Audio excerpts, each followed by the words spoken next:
Hey guys, welcome to Talking Strongman. We've got a very special Talking Strongman today. We are talking to World's Strongest Man social media director, Mitch Ladner.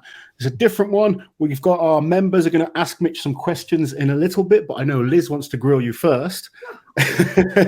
How's things, Mitch? How you doing, firstly? I'm doing great. First, I'm a big fan of y'all's channel.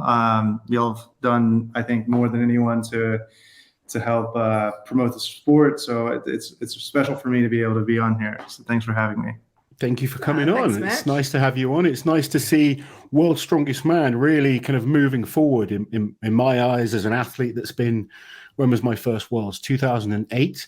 And as a fan from, back in the very early 80s when I started watching Strongman, late 80s, like I started watching it, but I went back and watched all the Strongman, and obviously the experience that I've had at World's Strongest Man. It's so good to see progress. I don't believe we're where we want to be yet, and I know you feel the same about that. You've got a lot of ideas to make things move forward, but it's been so good, especially the last couple of years. Yeah, it's really moved to forward. see how big the steps have been. So it's going to be a good opportunity for us to chat to you. We've got some members that have asked questions as well. Yes, we have. But we'll get into that in a bit. Yeah, I'd be remiss if I didn't, the World Cup's going on, and there's a lot of discussion, especially here in the United States, about just the growth of that sport. And I think there's a lot of parallels of up until maybe 3 World Cups ago, everything was tape delayed, right? And through streaming and social media, it is become a very popular sport in the US. And I think there's a architecture there that we can get to. So I think digital is the way. I'd love to see Strongman get like football. I know, can you imagine? Me and you, I'd be Gary Lineker, proper pundit. But Mitch, tell us about how you first became introduced to Strongman, because I know you said you've worked for Endeavor, which is the parent company of IMG, if I'm not mistaken. You've worked for them for quite a while, but World's Strongest Man has been the last few years? Yeah, so I've been with Endeavor, the larger corporation, for a little over 6 years. Endeavor has a ton of sports properties, namely, UFC, professional bull riders, EuroLeague overseas. So I've always had primarily a role in the content and distribution and programming side of things for just our owned and operated assets. I've been involved with World's Strongest Man the last 2 years, 2.5, we'll say. And it's been a blast. So it's hard not to look at the archive and figure out what we're going to post and what we're going to post about, and not just fall in love with the sport and the characters that are in there. That's actually how I was introduced to you, Loz, was watching all of your highlights. Oh dear. I saw that highlight reel you guys put together to him. It was supposed to be some of his best moments. I thought someone's having a laugh here. Is that it? It was you rolling around in the sand in a loading. I think I watched it had to have been 2018, Channel 5 intro, which is just epic. And you were the face of that one. So Mitch, if Strongman was quite new to you, how was it for you coming into that for the first time, that environment with all these massive guys? Were they what you expected them to be? It was interesting because I got to know all these people on a one-way street. I knew who they were. And it was during the pandemic. I actually wasn't in Bradenton for 2020. I was having to get the skeleton crew that was there on site sending me things. But I would say it was interesting when I finally met some of these guys in the hotel lobby in 2021, and just looking up, they're a lot larger in real life than they are on screen. But it was probably a unique experience where for a year I got very intimately knowledgeable about their profiles, their interviews, which they do, about their backstories and origin stories and all that kind of stuff. I pretty much had I knew all the background on these guys. So it was interesting coming into that. I would say I think the reason why Strongman does so well on social is it's a sport that I think a lot of people can relate to. Unlike American football or whatever, everyone has like worked out, and here are these guys doing like insane things, like pulling a plane, which like I'll never do, but like I pulled something before, like well, there's like working in the garden or something like that. So it's a very relatable sport. It's just, magnetized. Do you find with strongman, when it's that visual, say they're carrying 2 fridges or 2 motorbikes, that's what kind of people are like find appealing? Because just putting on weights on a bar for the average person watching isn't so interesting unless you're a lifter yourself. You can't really relate to just seeing kind of plates on a bar. But when you see someone pull an aeroplane or flip a car and lift these huge boulders, visually it's so much more impressive. And I personally think that's kind of where strongman needs to be. Everything needs to look heavy, even if it's not the heaviest thing you've ever lifted. If I've lifted some objects before that are excruciatingly heavy, but they look small, so it doesn't look as impressive. That 160 tire in Malaysia. World's Strongest Man in Malaysia, they had some small tires, and they're some of the heaviest tires we've ever used. They were so dense, but visually it doesn't look as impressive as carrying a huge, awkward object. Yeah, I mean, we have a great sponsor, Knack, who builds like toolboxes, and like they look cool on television, but even those have weights welded into them, right? So I think like it's a sport that has to kind of juggle some of the like visuals with, like, again, relatability of like everyone's picked up a toolbox. We're just going to add 150 pounds to the toolbox, and I think it just makes it even more impressive. Yeah, definitely. Were you a fan of strongman before working on the show, or is it completely new to you? Yeah, in the U.S., I think everyone who follows the sport probably has a similar backstory. But like in the summertime, it was always on ESPN, ESPN Plus, or 2. Sorry, I've been watching a lot of ESPN Plus this week. Yeah, I mean, like Phil Fisher, even like reruns with like Magnus or Magnuson. Like those are names that I think like everyone in the U.S. kind of knows from like their teen years of watching sports in the U.S. In the summertime, there's nothing to watch, right? So if I turn on like Sports Center or whatever, strongman really filled that space where there wasn't anything on. It was like, oh, this is awesome.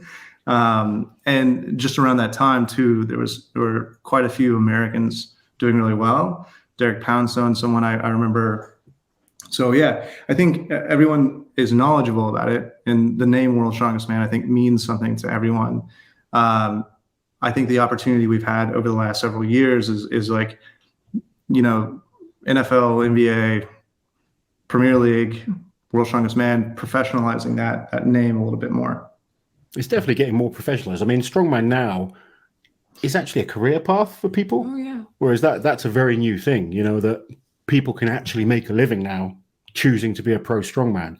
And, it's the growth of social media probably that's helped that more than anything. Mm-hmm. Yeah, it's weird. Sorry to interrupt you, but I find strongman strange in that, in the US, it's a summertime TV show. In the UK, it's a Christmas time TV show. I find that mind-blowing still, because I want to see strongman out there as soon as possible and year-round, actually, not just as a one-off show at a certain time of year. And with the social media, we've been able to do that. It's now people can see strongman on a regular basis. Yeah, it is interesting you say that. We're just coming off of the 2022 World Strongest Man broadcast calendar on CBS and Paramount Plus. CBS Sports Network. It's the most viewed World's Strongest Man in U.S. history, the awesome. 2022. So I mean, like we feel very optimistic about that. Like it's a new floor, right? Yeah, and then with social, and like the beauty is too, we're not the only show in town anymore, and I think like we're very proud of that. And like there are other federations that we support. If you're a fan, like you're getting a variety of different types of shows. I don't think, I think for fans, they often see maybe like the rivalry between organizations. We don't feel that way. I think like it's only a benefit to the fans that there are now multiple ways to watch strongman year round. And I think like that'll only continue to grow too. It's interesting you say that, because I always say that, don't I? I'm like, you know, the fact that if World's Strongest Man gets bigger, it's better for all the other shows. It's better for us. It's better for the athletes. Everyone and involved. Likewise, it kind of works. You know, if the Arnold's gets bigger and Rogue gets bigger, there's more eyes coming in from different areas to come and watch World's Strongest Man. So it's quite interesting hearing you say that, because yeah, some you do find some people think that it's quite a big dividing split. And at one stage, I guess it was, when you go and look back towards IFSA and you know, stuff like that back in the 2000s. Yeah, I mean, look. Even using Mitchell Hooper as an example, someone I know you know very well, he got his first invite to World's Strongest Man, and has been a very busy guy since then. He has indeed. And like that's great. Like we want that to happen. We want to see all these guys get opportunities at other shows. We only have one event per year.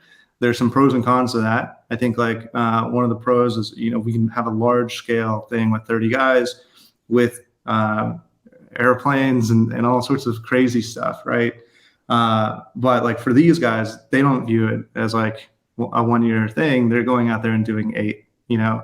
I'm sure the conversation between you and Hooper is how maybe to do less. I don't know. Busy guy. Yeah, oh, he is definitely. But it's great that so many athletes have these opportunities now. And I, you know, even when you look at the Giants live shows, there's 6 Giants live shows a year. That's giving athletes an opportunity to earn a living, earn prize money.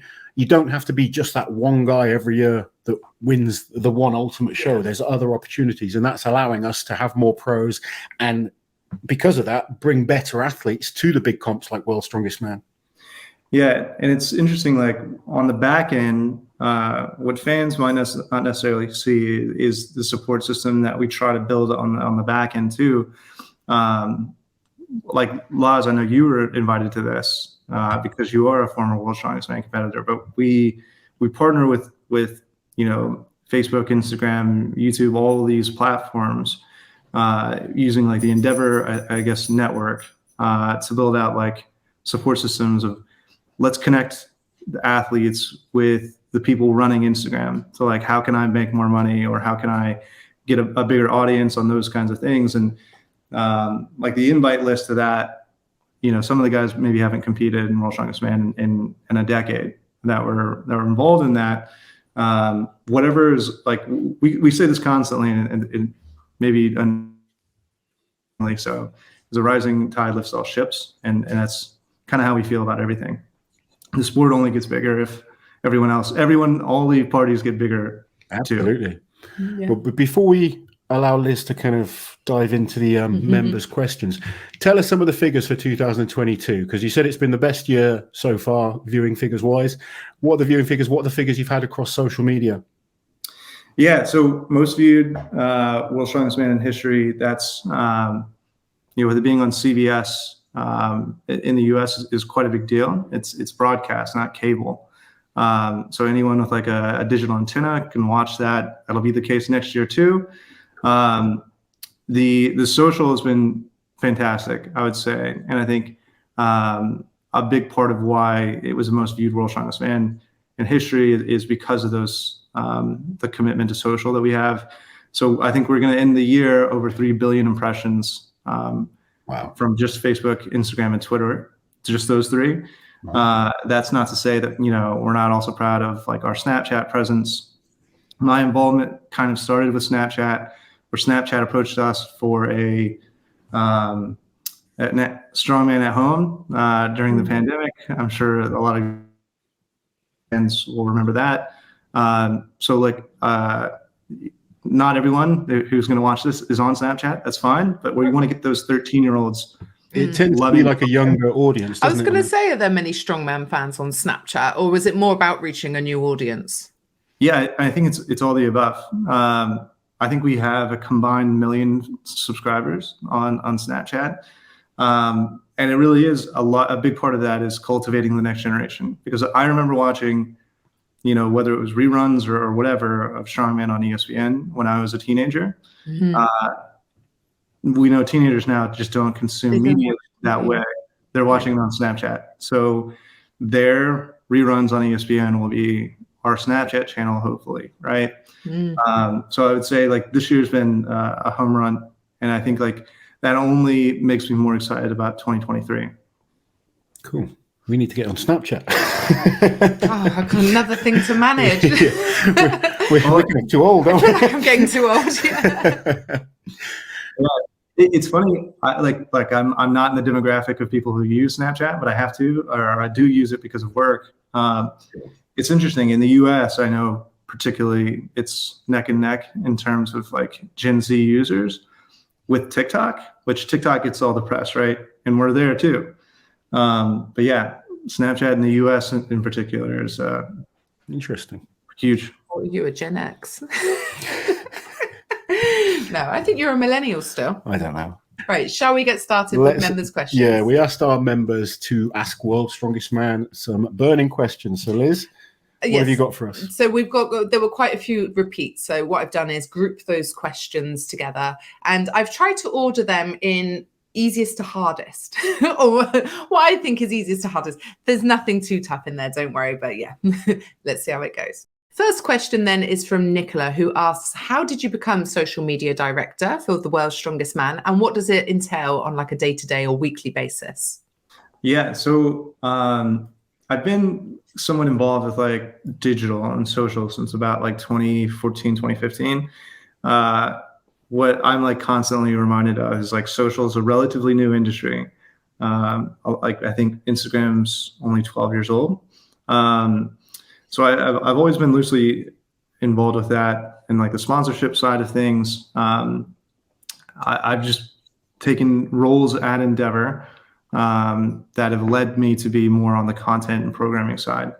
And World's Strongest Man is something that was like very attractive to me. Like the online community was something that was like very gratifying and like instantly noticeable. So it's just a project I've tried to lean in on. Not to say it's not the only project I work on. Some of the fans here will remember Dana White wearing the World's Strongest Man shirt. It's great being part of like a large organization that has all these touch points that allow me to kind of play in the sandbox in. On like a weekly basis, I would say it changes throughout the year. I would say in January, there's going to be a large in terms of like planning for 2023. And then for the few months after that, it'll be a lot of like obligations and communications and comms around broadcast calendar, some of the recaps of like our sponsors. Right now, like we're about 6 months out from our last one. It really is like fan engagement. So what are some interesting ways that we can engage with fans? One thing that, we tried to do, it just didn't come together, was Monday, Wales and the US played. We were trying to do something with Gavin Bilton and maybe one of the US guys. So it really is like, how can we engage this audience year round? We were just talking about the Giants Live event this weekend. I think like it has to change or evolve how we're approaching things throughout the year. Right now, it's just difficult because it's 6 months after the event. Next month, it'll be a lot of communication around tuning in to Channel 5, following the storylines of that show. We have a whole team behind us who's like actually running the day-to-day, whether it's like editors, social media like managers, it's a lot. How many videos do you put out? Like, do you have a schedule that you follow? Is it right? We'll do 2 a day on Facebook, 1 a day on YouTube. Is it quite stringent? Yeah, I mean, I think there's like a baseline, and every page is different. Like UFC's is going to be different than World's Strongest Man's. It's going to be different than professional bull riders. Like analytics is a huge part of what we do, and applying those analytics to our programming strategy is constantly a part of our, I guess, weekly workload. So there is like a baseline of like how much we're posting. Where we saw like any more than that was detrimental or whatever.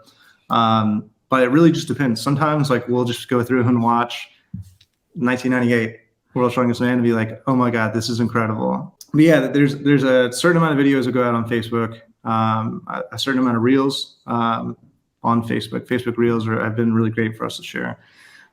We try to post in I would say, be active on Instagram, which is a different audience than we have on Facebook.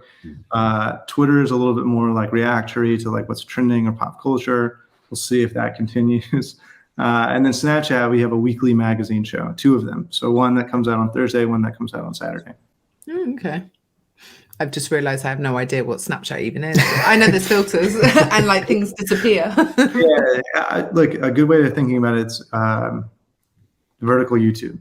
Halloween, we did like scariest lifts, and that had your broken arm and the arm wrestling and like near misses of all that kind of stuff. Tastefully, I would say, but like leaning into like I'm not a teenager anymore, but like what.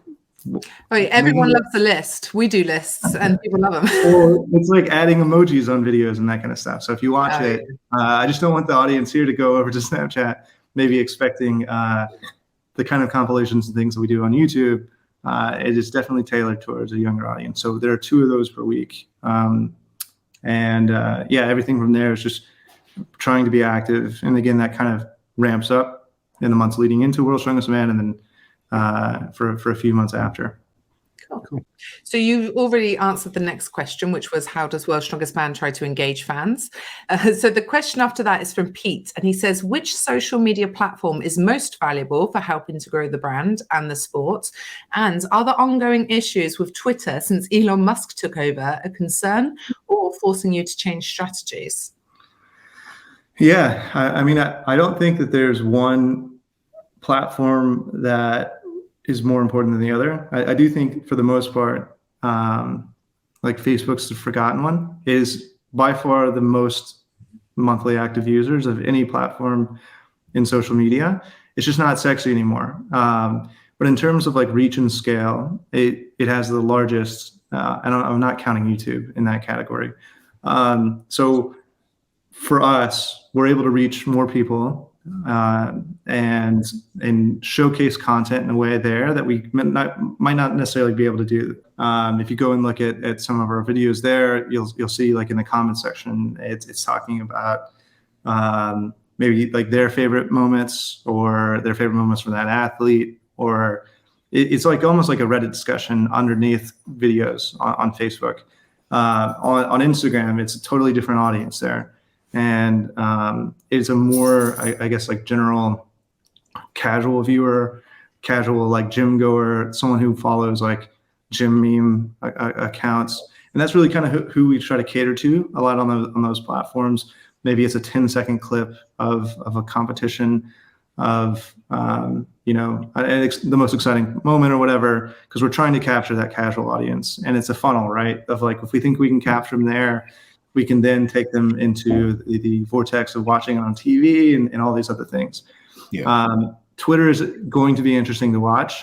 Candidly, I don't think that's been our biggest audience from across our channels.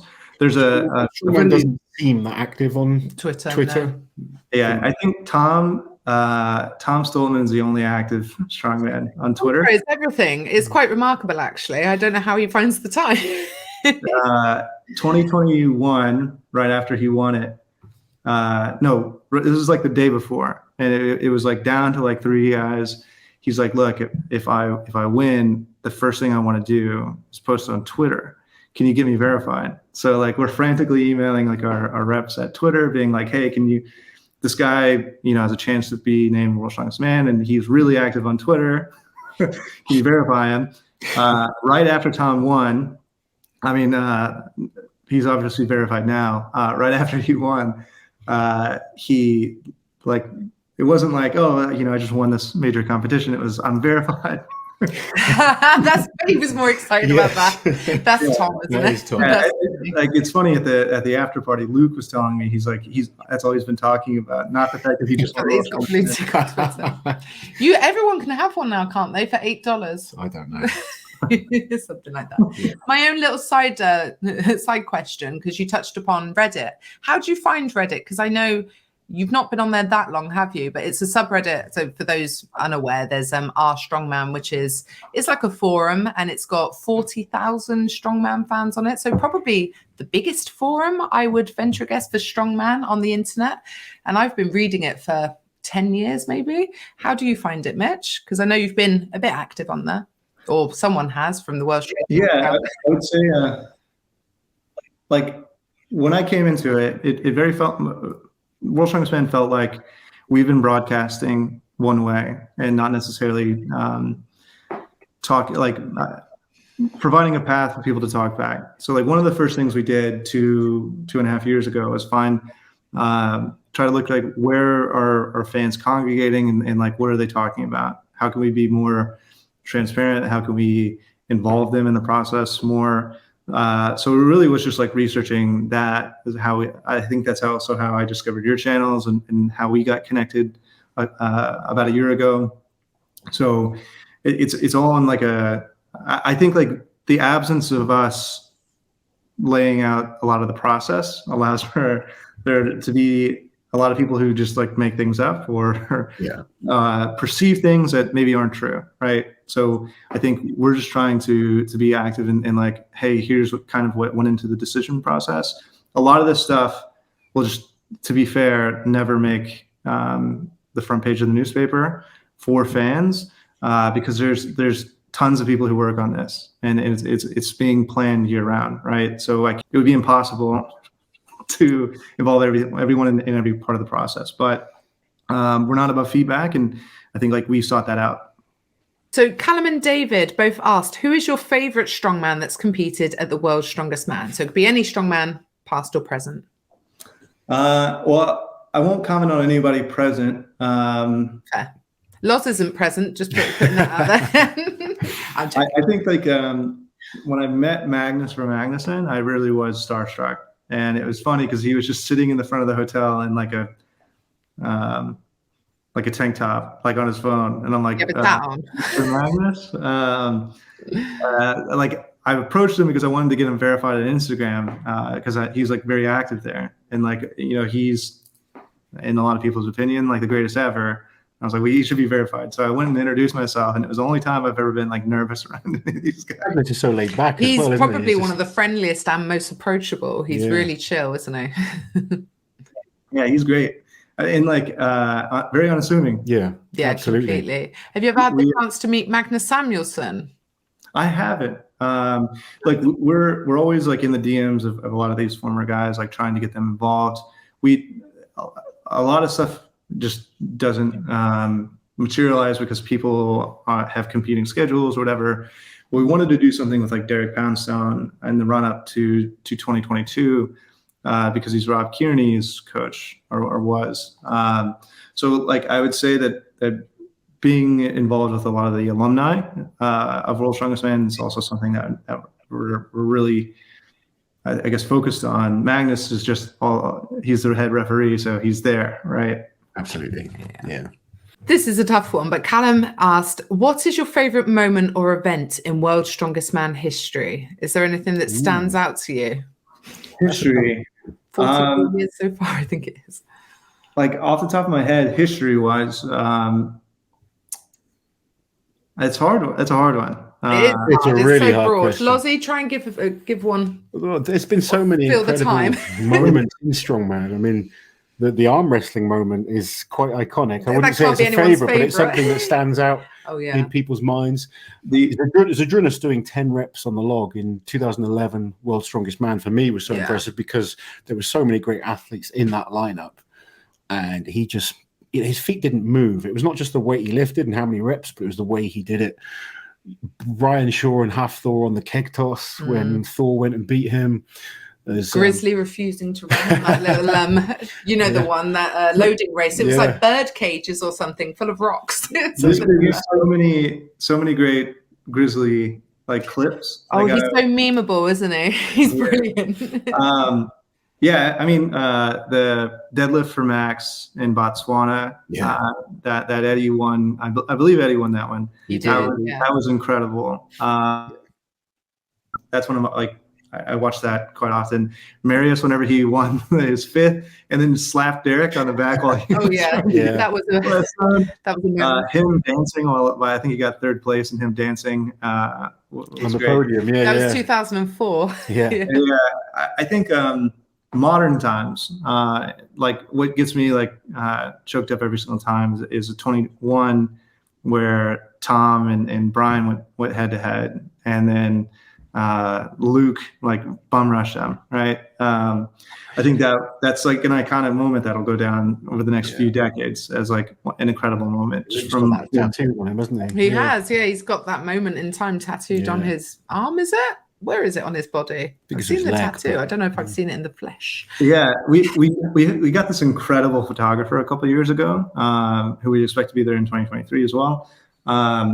He got that perfect shot. Yeah. And I mean, like going back to like an earlier point, we also like have a service where every like as you know, like video restriction is a thing. CBS owns the broadcast.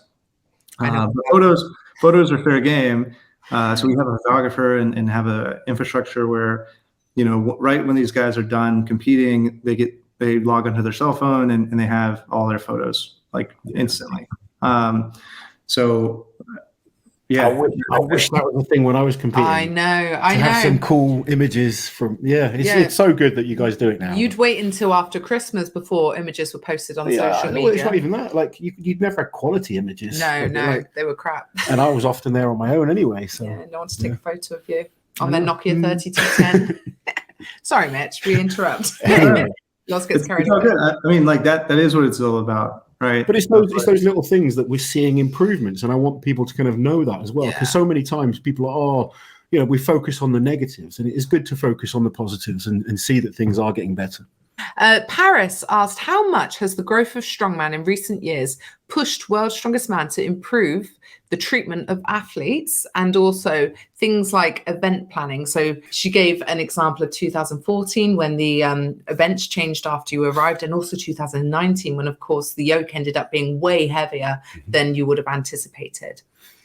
So, how much is the growth of the sport? Yeah, I can't speak to like a lot of the event stuff. Like we have like a large team of fabricators, former athletes. Colin, Bryce, and Darren are part of that team as tournament director, building out like a lot of that infrastructure. I do think like those strides have come a long way very shortly, and I'm proud to be part of that organization that's doing those things. I would say like from my perspective, what fans I think and like the transparency we're trying to build out has directly caused is maybe like the power stairs, for example, very popular event. There was like a drumbeat almost of like fans who wanted the power stairs to come back.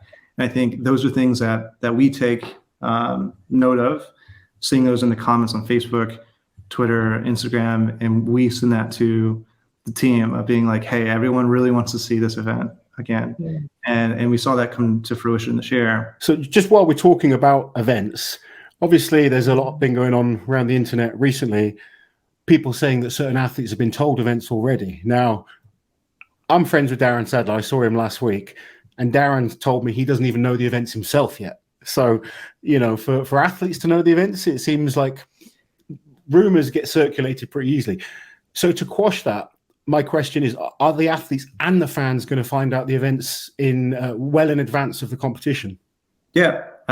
What fans maybe not know is, and I think Colin deserves a lot of credit for this, is like they have an idea, right? And it's just not publicly like told to fans in advance.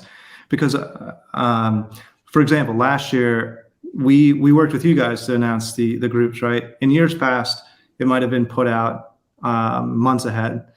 And as you know, Loz, probably better than anyone, those change because of injuries, visa issues, whatever it might be. It ends up just being completely changed around by the time it actually comes to the first day of competition. And in a lot of ways, we were just like, that could be hurtful to the athletes or whatever. Let's just not do that, and announce them in a way where fairly everyone finds out at the same time. That's not the same case for events and fans and athletes, if that's fair to say. So athletes will find out sooner or not? Yeah, and a big thing we're trying to do this year is communicate everything as soon as we can, right? Like that's been a huge focus for us. I know. Just so people understand, one of the issues World's Strongest Man have in terms of events is location. Like you have certain locations where certain events just won't work. So until you've kind of established the location, you can't always guarantee what the events will be, can you? And don't the sponsors have a lot of influence as well? Yeah, and I think those are both fair to say. The events have not been determined. I still don't understand why we would tell certain athletes not. And I'm clearly an American. I don't know why I would be telling certain athletes in the UK why. It just doesn't make any sense to me. But like, again, like we're trying to be or become in a situation like dates, right? I know that's the most frequent DM we get on Instagram is when are you people ask that a lot. When is it? What's the date? We don't know. To your point, Loz, all those things on infrastructure have to come into place, and we just don't want to announce things just in the sake of announcing and then backtracking and having to change things. Yeah. So the goal is once everything's announced, it's going to stay that way, and you just want everything confirmed.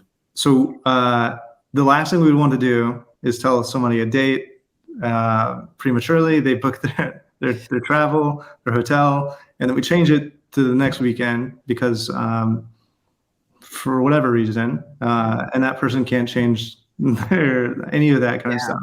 So there's a responsibility, I think, that we have to nailing everything down before it's communicated, but that's not necessarily the case with athletes who are told like what to train for. Here's like, that kind of thing. And that's on Colin's team, not necessarily my team, because I'm not putting that information out on the internet. I think right after Thanksgiving here in the US, we're very hopeful we'll be able to communicate the exact dates for 2023 World's Strongest Man, which will be the earliest that we've ever announced. I think the location was earliest we've ever announced, which was during the 2022 World's Strongest Man this year. So we're trying to be more transparent and upfront, getting everyone the information that they need, so we can have the biggest ever crowd in Myrtle Beach in 2023. Cool.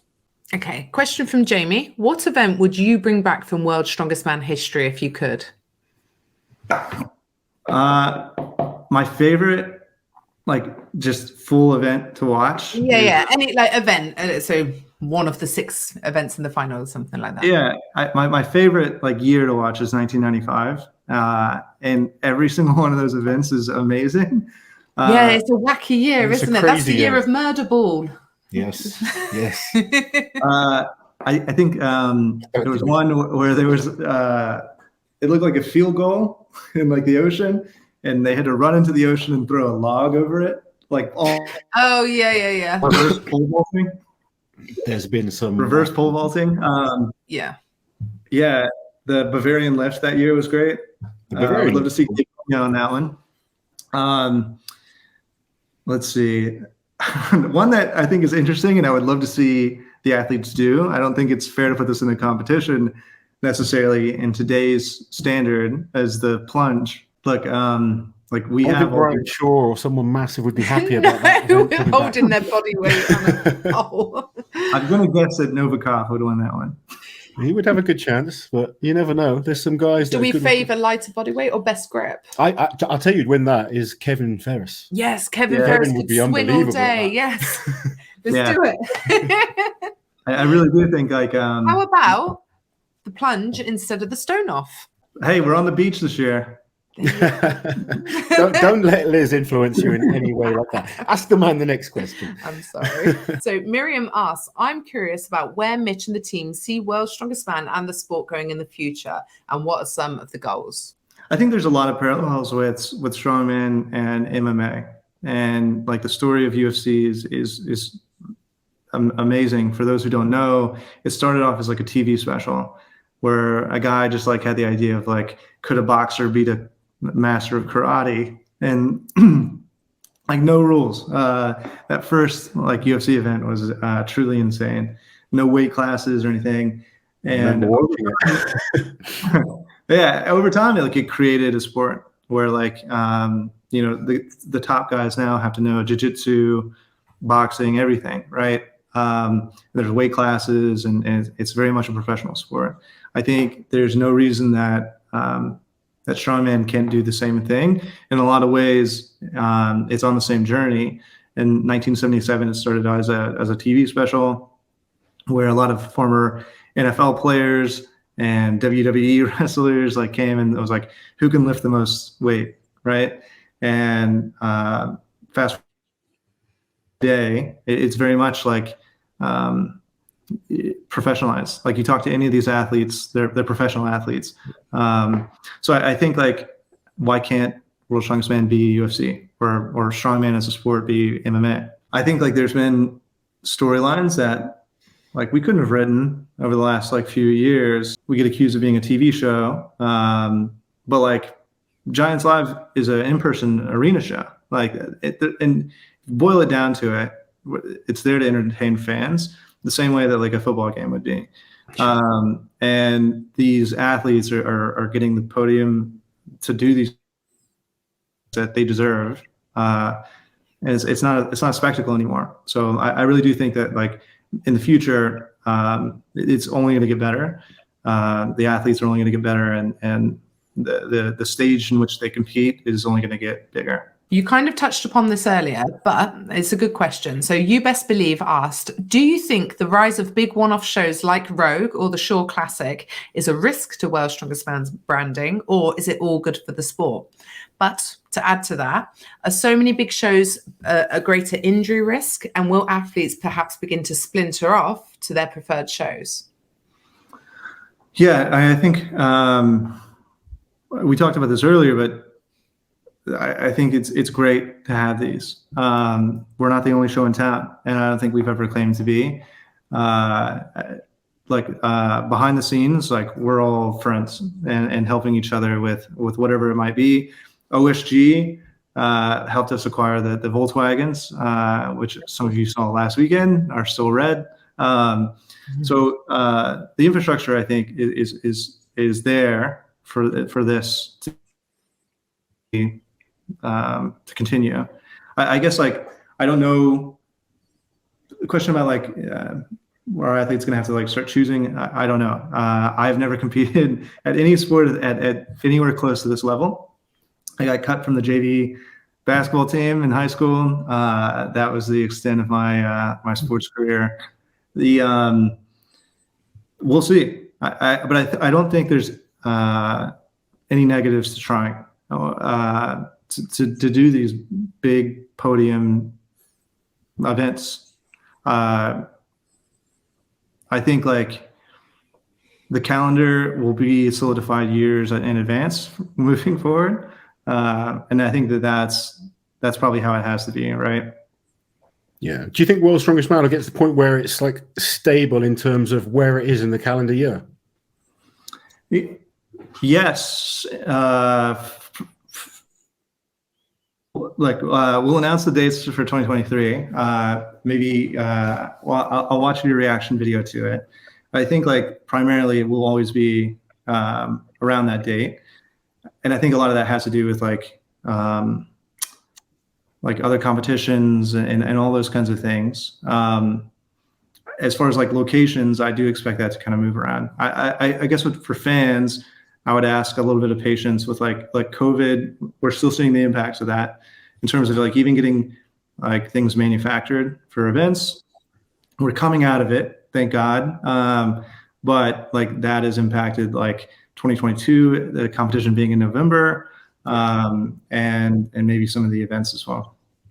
Well, that kind of goes into the next question, where Matthew and Paris asked when World's Strongest Man plans to travel the world again. Yeah, I think been the biggest driver with you having to stay in America.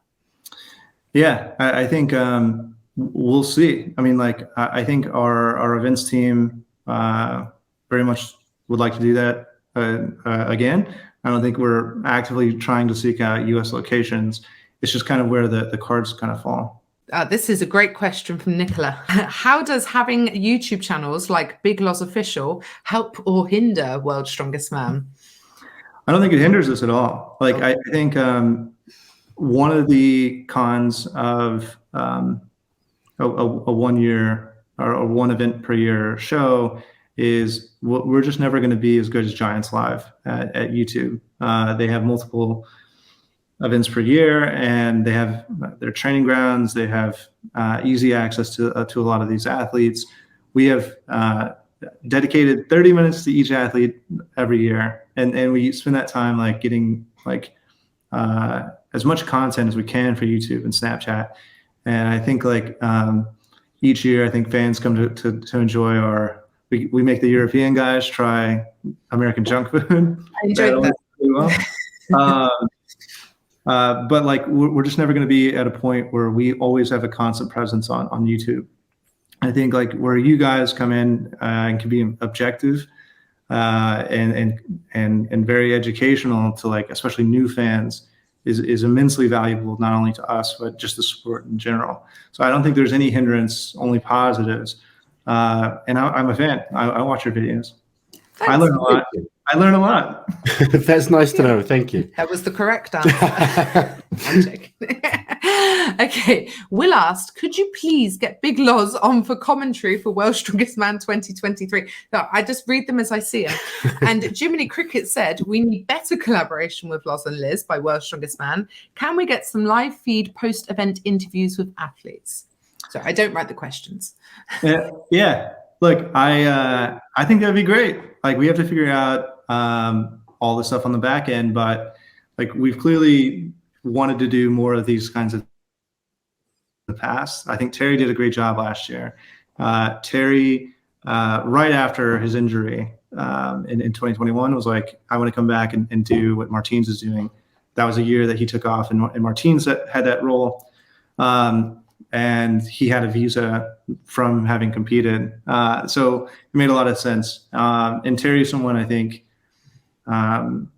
you and Terry both know so much about the sport. You know the athletes. You're still active within the community. So I think having both of you would be even better. So we'll start. They're quite funny together, aren't they? It's very hard to do something on your own. I think Terry's done very well. He did make me laugh. When was it? He was like, I've been Terry Hollands.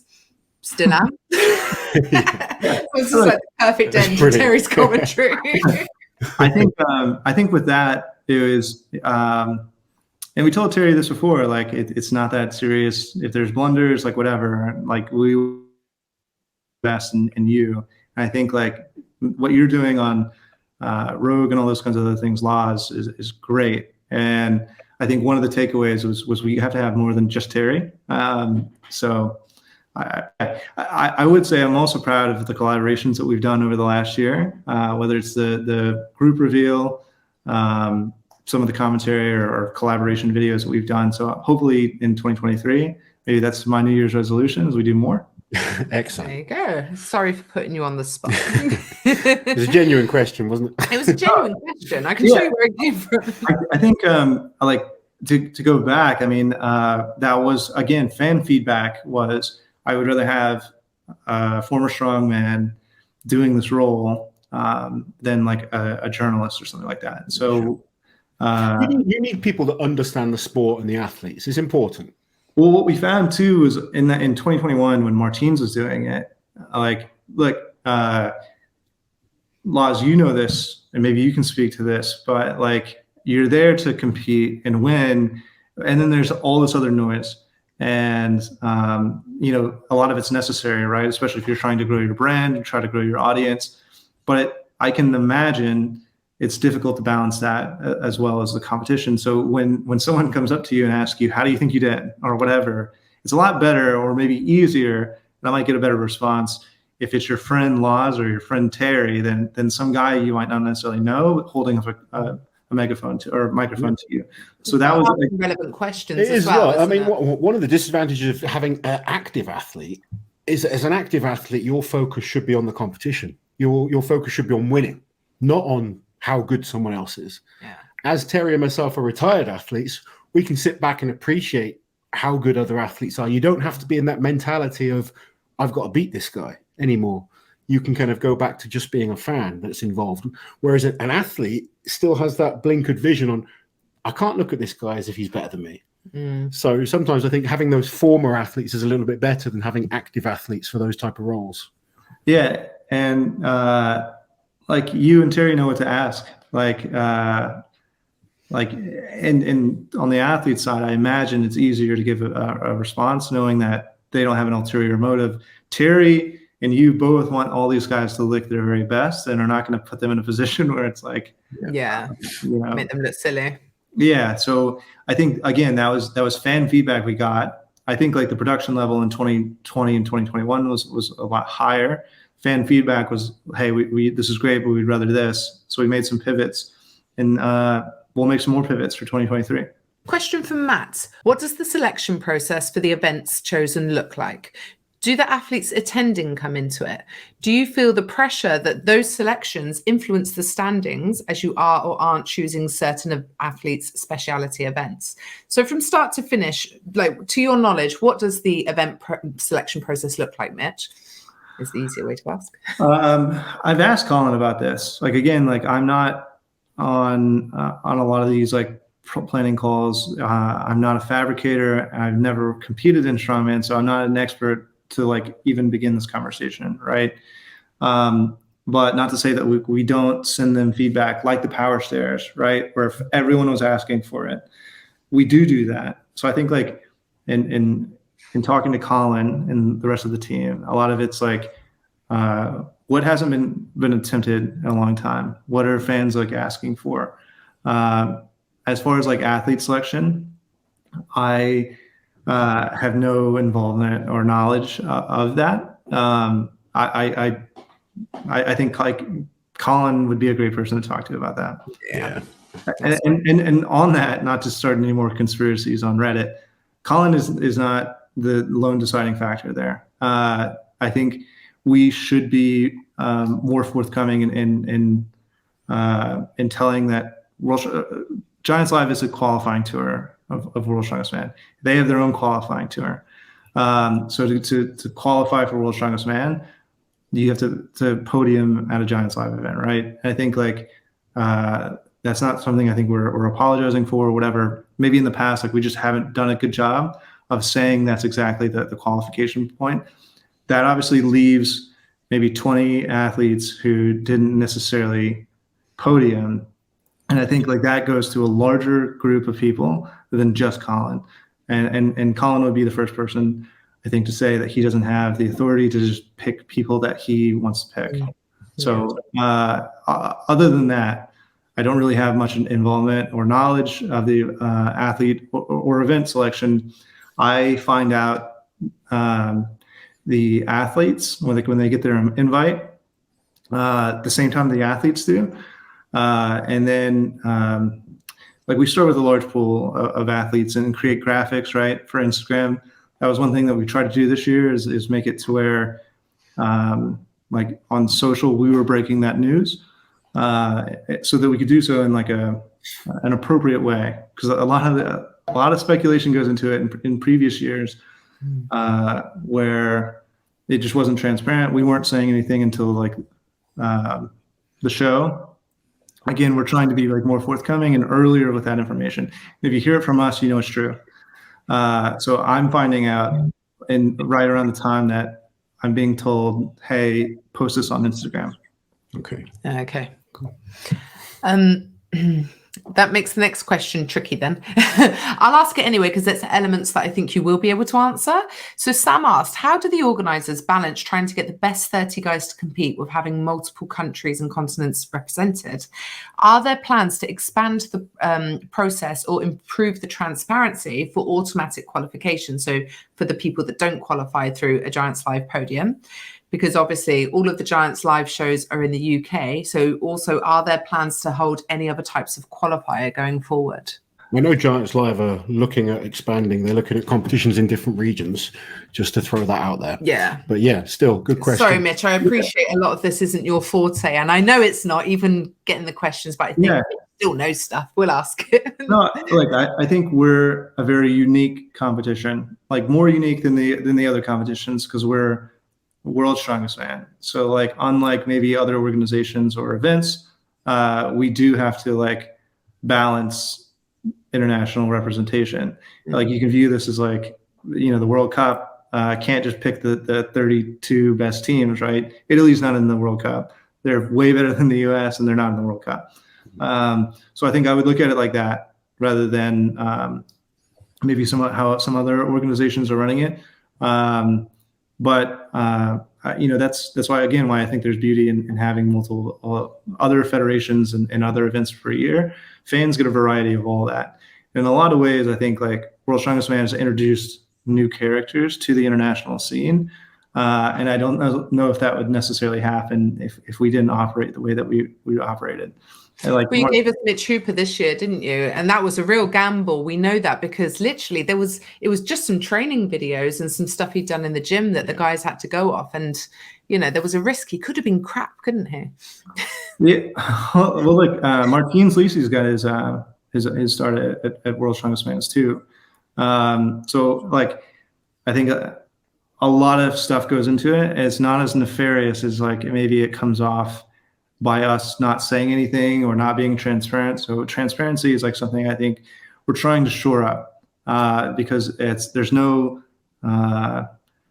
ill intentions or like trying to leave people out or whatever it might be.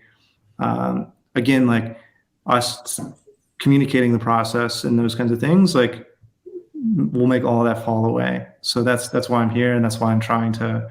What our team is trying to actively do is be more transparent with those things. So I think one thing like I think identified was next time we have access to Colin or one of the producers of the show early next year, maybe to get them to like just communicate all of the things that go into it, because it's not just one thing that determines. It's a large team that work on World's Strongest Man that all have different roles, don't they? It's not just it's multiple teams as well, isn't it? Because anyone who's been on the inside of World's Strongest Man will appreciate that no one person ever makes any decision, because there's so many bloody people, isn't there? It is by far the biggest operation in Strongman. Yeah, and like if y'all are planning to come to 2023, I know it'll be your first one to see in quite a while. Like again, like I have access to all 45 shows, and it's insane to even watch back 10 years ago, Loz, about like the setup process and all that kind of stuff. But when you come to 2023, I think for the fans on the ground, they see there's 8 guys whose job it is just to operate forklifts and reset and like all those kinds of things, make sure everything's like cooled down properly. And then those teams are operating in a silo, aside from the referee team, aside from the TV team, aside from the hospitality team, all those things. So it has become quite a large operation, larger than maybe it was even just 5 to 10 years ago. Jamie Ford asked, will you be able to get around the visa issue for Middle Eastern athletes? We'll see. I think like we were really optimistic last year. And again, like going back to like how I think COVID has impacted things that maybe the average person's not thinking about. We had like a system to get Paymon to the US to compete in this. we'll see. I mean, I think it's unfortunate that it's not as easy as maybe other countries. I think the best that we can do is our team can still try, and I think like they should, and hopefully we're more successful this year. COVID, I think, had impacted embassies around the world in ways that like are unimaginable in terms of like getting your passport stamped or anything like that. So we'll see. We're a year further in the future. Things have become a little bit more normalized. I think everyone should just stay optimistic. I'm optimistic. Okay. Got quite a few people, John, Will, a few other people, begging World's Strongest Man to get rid of the stone off. Is there any scope for getting rid of the stone off? If everyone was to comment about getting rid of the stone off in the same way that they did about introducing the power stairs again, could we get rid of the stone off? Yeah, everyone here should go and flood us with engagement. Like, comment, subscribe, follow. All right. There you go, guys. There's a bargaining chip. Make sure you're following them. Give them a like, but then say it's funny because there's a mixed feeling with the stone off. Like a lot of people do like it. Yeah, but these are my people. No. I don't. I've never been a fan personally. Yeah. I mean, I think I know it's subjective though. We're like uniquely World's Strongest Man, where we have groups and we have 30 competitors. It's really hard to balance 30 competitors, which I think no one else is doing. I think that should say how hard it is to do. To be fair, we've tried to group the world's groups before, and it is a hard thing to do. So we have a lot of respect for everyone that kind of goes about doing it. I've got more questions about that coming up, but let's just do this one. Just to stay on that, I think the reason it's there is, Loz, I would love to get your opinion on this, but like a lot of cases where first place is run away with it and second place just has to maintain, like it creates like a situation where third through sixth place like can either just not compete or and I know pride comes into it and a lot of these guys will, but I think having that playoff situation, which I know playoffs are a uniquely American thing, I think provides a little bit of that buffer in terms of like keeping it exciting until the end, whether that's the stone off or something else. I'm always going to disagree because I lost out on making the final due to 2018 me and two other guys being split by half a point. And so that would have been a more exciting half a point battle. that could have still made the final. Yeah. Yet one of us was eliminated straight away. Yeah, I think didn't get an opportunity. So I'm just bitter. I'm a bitter old man. I'm bitter too. I'm a bitter old wife. I'm very much. I'm also of the kind of concept that say you're a tennis fan and you watch a semi-final and a player walks away, just rolls the other person over. I'm still tuning in for the final. That's as a sport fan. But I appreciate Strongman's a little bit different. But it's always going to work in. Sometimes you're going to get an athlete that runs away with a group. Other times, I think the thing with the stone off, it always is going to favor the great stone lifter. Yeah. So someone like Brian Shaw, he slipped up a little bit in the group this year. He had that buffer, knowing that if he's second or third, he's still got the stones. Whereas on the flip side, you've got Bobby Thompson going opposite him. Stones are his worst event. Say log was the last event. Exactly, Bobby Thompson's kind of that's the problem with the stone off. It's always going to favour the good stone lifters. What about a yoke off? And Strongman is about who's the best all-round Strongman, in my opinion. Log off. I think again, like moving forward, I think those kinds of changes to format and that kind of stuff is something that the events team takes very seriously. I think in the past, like going back to like 2004, like there's been instances where IMG is taking liberties with changing formats and that kind of stuff. Mm-hmm. I think it's fair to say that could be the case in the future. It will be the case in the future. I think one of the exciting things, sorry to interrupt, right now that we have is that because Strongman's getting more popular, we have more in-depth talent. Yeah. So naturally things become more competitive. I think for a while, Strongman wasn't as popular and the top guys were so clearly the top guys that it was easy. You could almost guarantee who was going to get through. Whereas now you could have your top 10, but still have five incredible guys who don't make it. Yeah. What we found hard when we were trying to I know you don't like to use the term seed groups at World's Strongest Man, but when you're looking at like the level of athletes, it's those aiming for that second, third, fourth position in a group that are really hard to pick. You know, you can pick like, okay, Tom Stoltman's going to be a favorite if you like, because he's the world's strongest man. But there's a lot of guys that can all beat each other. And that becomes exciting. Yeah. I mean, like I think just from a like entertainment standpoint, putting aside everything else, this year, the Stone Off was actually one of the more exciting events to watch in person.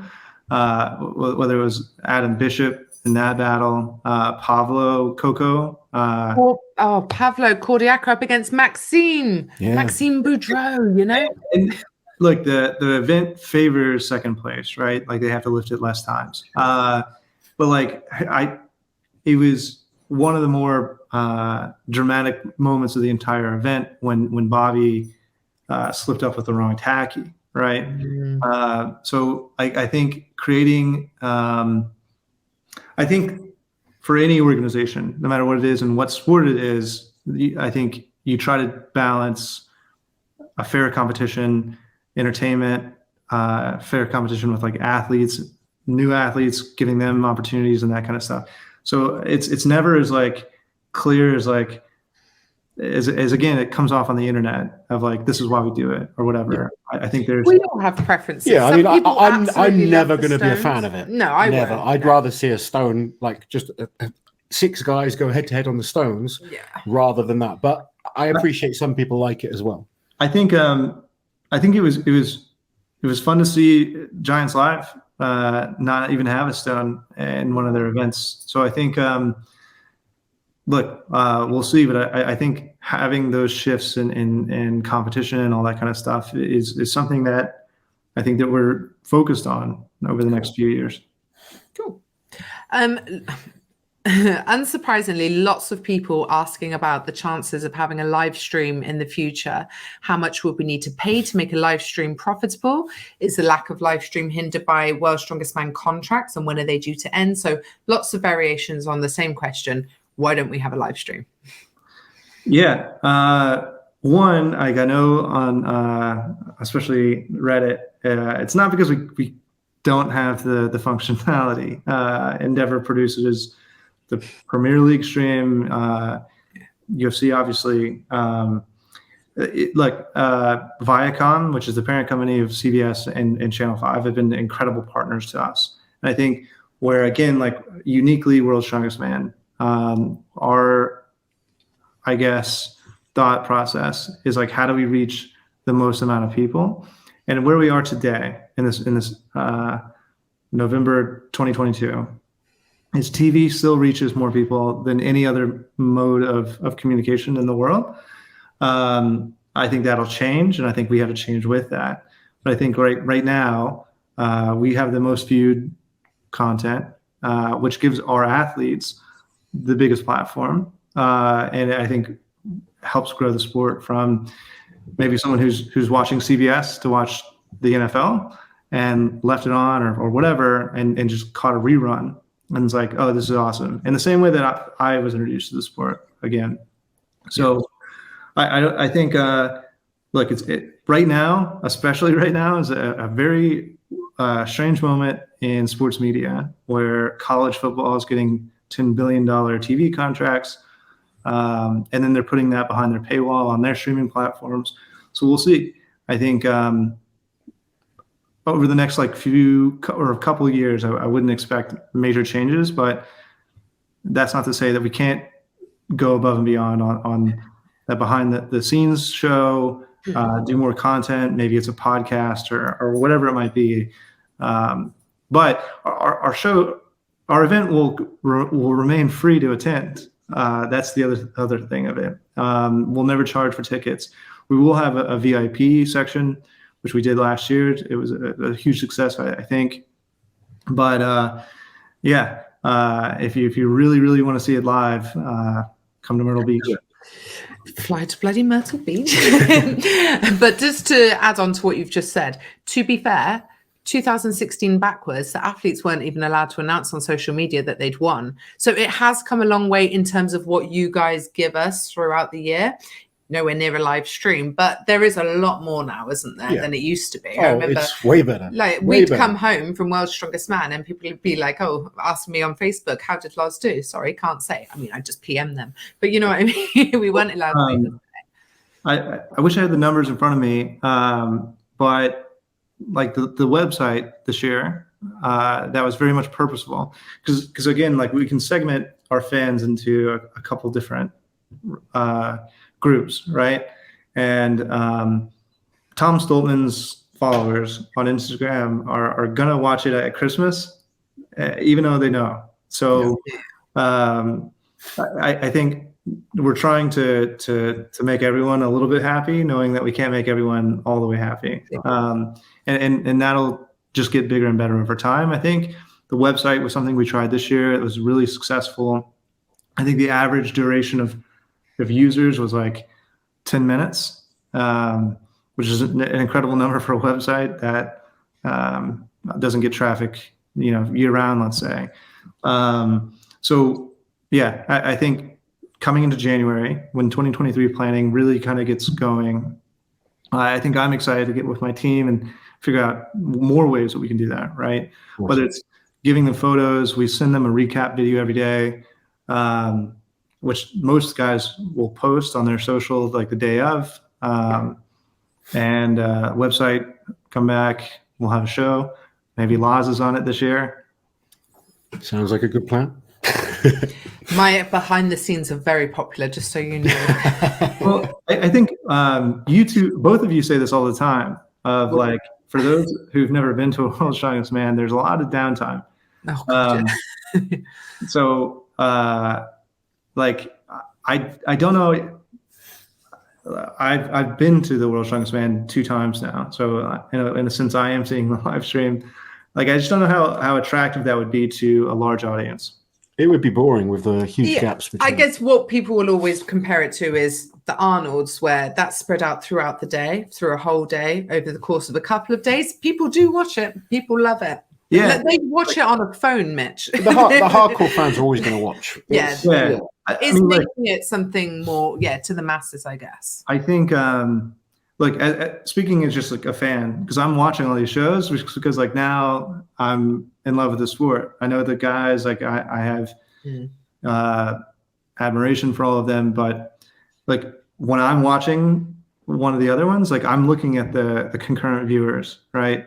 And then it's not like a competition, but like I see the average viewer of each debut episode on CBS, and it's a multiplication of like 100 times. It's worlds apart, yeah. So it's hard to make an argument to like sacrifice one or the other. And Liz, I know that you've explained that like it's just not possible to do both.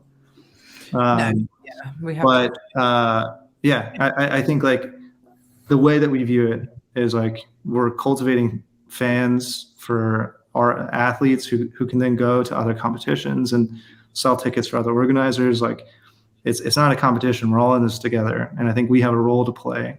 And right now, TV is still king.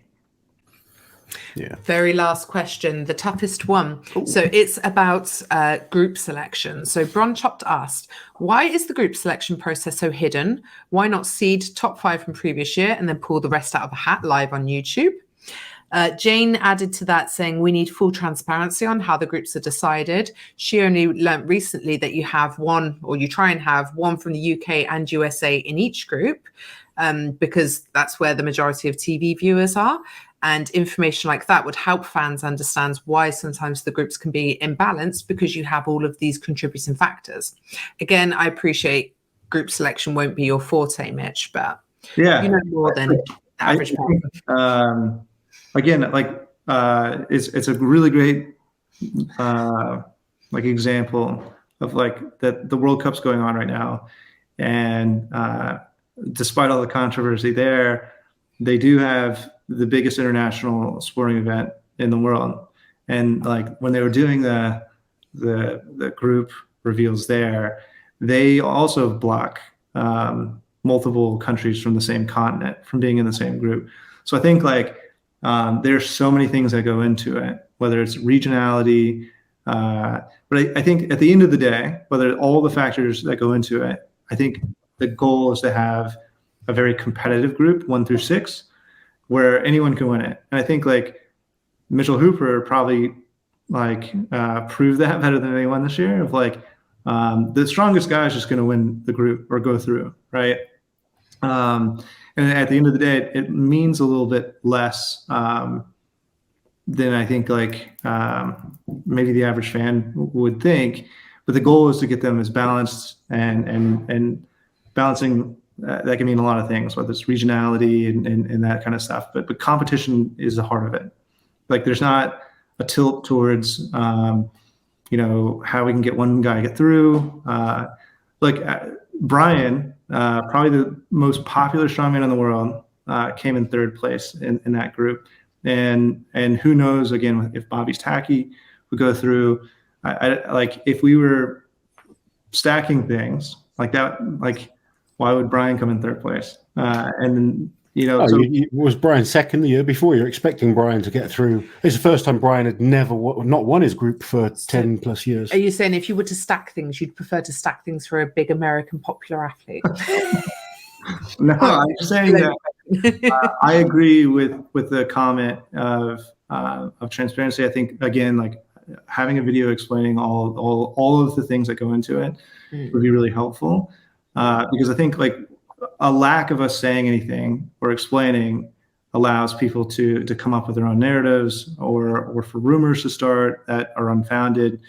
But like I would point towards like a few athletes every year make YouTube videos, maybe after they're eliminated in the qualifying round, saying that like, you know, if they deserved it, they would have won, right? So I think like the goal is always just the most balanced and most representative. And I think like there's so, to your point earlier, Loz, like it's a really hard job. I don't envy the team who has to do it. Well, we've said either, many times, like, you know, we get roused, don't we? And you know, strongman's hard because a guy like Ivers, for instance, in Group 1 this year, was in terrible shape at World's Strongest Man. But if he comes in at the end of the year, he was awesome. Yeah, you wouldn't want him in your group in good shape. I think that also is a big part of it too. Is like, you know, if everyone showed up to World's Strongest Man 100% in shape, then I mean, Evan Singleton, another great example. Evan Singleton is an amazing strongman, and he just wasn't in the game at World's Strongest Man. No, he should have. On paper, I mean, Group 5 was a lot more balanced than maybe like as it unfolded during the competition, it came out to be. But again, that's on paper. But I think, again, we're the only 30-person competition. We're the only ones who do groups. And I think like it would be really hard to have a competition without that element of it. We'll see. But like the storylines that are born out of that, whether it's like Gabriel Room going through, I think I like to think about more of the positives that come out of this, right? Because he and Ithor are guys who've come through and won their groups or gone through on the stone off, maybe against fans' odds, right? Yeah, like we'll see it at the World Cup this week. Teams will get through that we don't expect to get through. It's what happened. It's why we like sport. If we knew exactly what was going to happen, it would be boring. Yeah, I guess. Yeah, Ithor, Gabriel, Mitch Hooper, like those things, I just don't think we could script if we tried, right? So at the end of the day, it's a competition. We want to see the best people win. This year was an incredible show. Like Tom ran away with it there at the end, but at one point it was like Alexi, man. Yeah, well, it's funny because like we have to create graphics for like last year, 2021. It really was. It came down to the last event, Brian or Tom, and again, like it's really important that we break the news and are communicating the message on like you know, whatever it is. And this is prior to the website having live results. We have to make graphics for everyone who's like technically like there. So on our social media manager's phone, she had a draft saved this year, I think, for Martins, for Novikov, and Tom. And it was just like, which one do I hit post on? Yeah. On like how it comes out. So I think 2023 is going to be the best ever. I think the effort towards like fan festival, like all those things are culminating into what will just carry over from the competition. So in terms of like groups, the story writes itself in a way that like no one else really could. And I guess from here, I'll try to put together something with whether it's Colin or Darren or someone about maybe the selection process of how those groups are put together. That would be good. Excellent. Yeah. You have survived all of the questions, Mitch, and you did very well, I thought, because I know, like we said, it's not all your forte. Obviously, you're the social media director, and there's different teams working on different aspects, isn't there? Yes, of course. Before we let you go, is there anything you can tell us about this year's World's Strongest Man? 2022 or 2023? Sorry, 2023's World's Loz Strongest doesn't Man. know what year it is. It's No, been a long I do. year. In my head, World's Strongest Man's done. We've moved on. Yeah. We're in a new year. Yeah. So for anyone who's never been to Myrtle Beach, it is an amazing town for an event like this. It is like a huge spring break destination in the U.S. Ooh. So it's like on the beach. I think when we're thinking about, like, I think 1995 is like the best example of like what people can expect. Great resort town. There's a ton of golf courses. So in the next week, we'll announce dates. I think everyone should try to be there if you can. It's like a $100 flight from Nashville. So, go there too. Maybe, I don't know. And we'll announce the events as soon as like we can, I would say. So bear with us. The reason why we're not telling people things is maybe they're still in flux, deciding between events, between like sponsors choosing between two or three events, whatever that is. But leading up to 2023, the very second we're able to tell people things is the second they're written in Sharpie. Cool. So not hiding anything from anybody. No. You squeezed them enough. Thank you very much for coming on. Yes. It's been a pleasure to have you on and kind of grill you with some of these questions. It wasn't too bad. I did it. No, like in the U.S. tomorrow, in the U.S. it's Thanksgiving, so like everyone at Cheesily has to say what they're thankful for. Thank you all for what you all do on like just for the fans and like for this fan. And then like, again, like we're not here doing these things if there wasn't a group of fans out there consuming what we're doing, supporting our sponsors, supporting our athletes. So thank you all. Thank you. Yeah, absolutely. We want to get this sport as big as possible, just like you guys want to grow it. We want to see as many people watching Strongman. We want to see guys being able to do Strongman. I want to be Gary Lineker. We want to be Gary Lineker. So, Mitch, thank you so much for joining us. Guys, I hope you've enjoyed this chat with Mitch Landner. It's been a pleasure for us to have you on. It's going to be interesting, I think, people watching this one. Very different than having like your athletes or your normal kind of promoters on. But thanks again for coming on. Guys, don't forget to like, share, and subscribe to the channel. And to World's Strongest Man's channel. And obviously comment below if you want to get rid of the stone off. We'll see you guys soon. Take care. Mitch, you have to smile and wave.